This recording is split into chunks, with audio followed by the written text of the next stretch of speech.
Hi, everyone, and welcome to the 25th edition of Klugula Reads his Classics.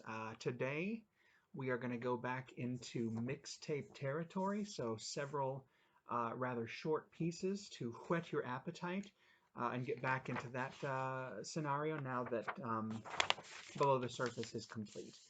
So this is a packet, one of two, of a bunch of creative pieces creative writing pieces I wrote at Boys State Journalism City when I was between junior and senior year in high school. I read some of these way back, some earlier episodes. So we're going to continue with these, do maybe two or three of those depending on the time. So enjoy. Radio broadcast man. He dozed for a short time before he got ready. His snoozer went off and rang for a little while before he turned it off for good. He slowly removed himself from the comfort of his king-size waterbed and entered the remainder of his apartment. The living room, kitchen, and bathroom were small, but they were sufficient. He readied himself for work and slurped down a cup of coffee. He rushed down the stairs and stopped. Shit. He hurried back up the stairs and grabbed his pistol from the table. He got in his car and started the drive to work. It took almost 2 hours to get to the station. There were more today than usual, therefore it was a longer trip. He arrived to work and checked behind him. Nothing. He ran quickly to the back door and banged on it until someone answered. "Let me in!" the man yelled to the door. "You alive?" a voice from inside asked. Obviously. He was inside. This is your favorite reporter with our final broadcast of DAAR Radio, Dead or Alive Radio. For anyone who's left out there, it's over. They've taken over everything. There are no rescue stations left. There are no people left. It's over.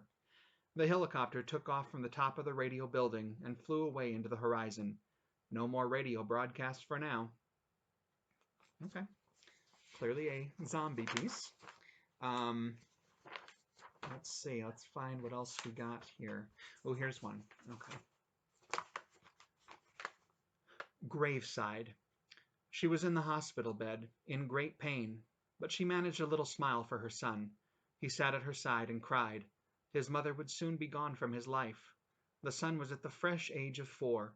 His father died soon after he was born. He died in his sleep. Now his mother was going to leave him. She died that night. The son ate at the table in the kitchen. He wasn't very hungry, but the aunt made him eat it all.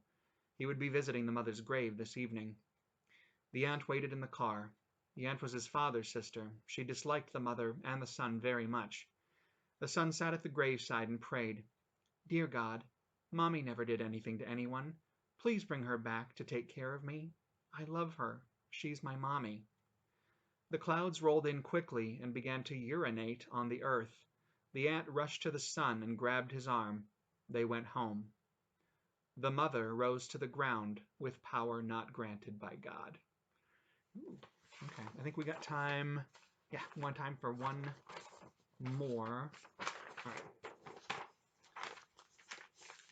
One more. This one is entitled 3, maybe 4 weeks.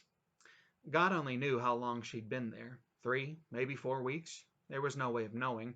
She knew one thing for sure. Maybe she didn't. Why do people say they know one thing for sure when they probably don't know anything?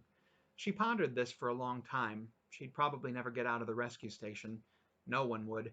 With those things walking around out there, she'd be here until she died and became one of them herself. She was bored, she was tired, and she was alone. She killed all of them. So I guess I'm the only one here in this place, she said to the corpses that were strewn across the blood-soaked floor. They were all shot in the head. She did it all right. She did it good. But now she was alone. Forever alone. The people were all dead. Everyone in the rescue station was gone, all 50 of them. She did it. But if she hadn't wanted it, she wouldn't have done it. Maybe the corpses would come back and she wouldn't be alone anymore. Maybe, but doubtful. God only knew how long she'd been there. 3, maybe 4 weeks. Okay.